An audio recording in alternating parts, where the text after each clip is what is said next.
Ano nga ba ang kailangang ingatan ninyo kung uutang na sa OLA kayo? Tara, magkapit mag-usap muna tayo.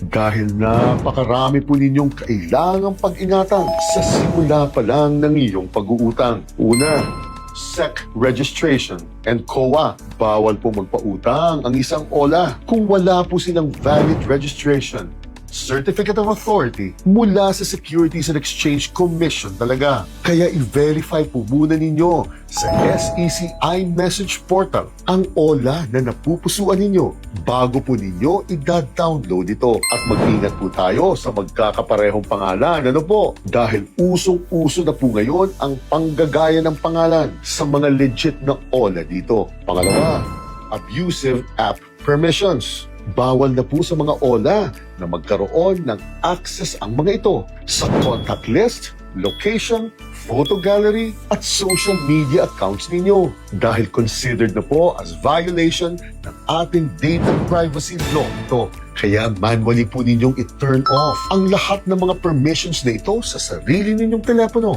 bago po kayo makipag-transaksyon sa mga ito.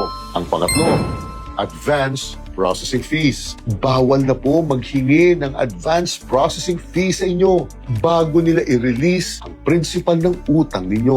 Dahil kung legit po ang OLA na ito, dapat po ay kinakaltas ang processing fee ninyo sa loan proceeds ninyo mismo kapag aprobado na po ang utang ninyo at i-release na nila ito. Pang-apat, hidden costs. Mag-ingat po kayo sa mga hidden fees ng OLA sa bansang ito. Katulad ng biglaang pagtaas ng interest rates, ang biglaang pag-ikli ng repayment period, at ang biglaang pag-deduct in advance ng buong interest payments ng utang ninyo. Kaya siguraduhin ninyong may screenshots kayo ng lahat ng original na terms ninyo at ng mga violations na ginawa dito. At ang panglima, abusive collection practices. At syempre po, mahigpit ng ipinagbabawal dito ang pamamahiya, pananakot, panghaharas, pagpapanggap at paggamit ng pribadong data ninyo upang makasigil lang sa inyo. Kaya isave nyo po kaagad ang mga ebidensya ninyo ng mga ipinagbabawal na gawain ito at ireklamo po ninyo sa SEC mismo.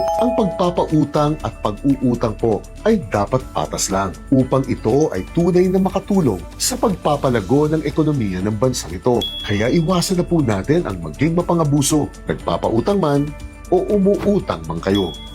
Gine.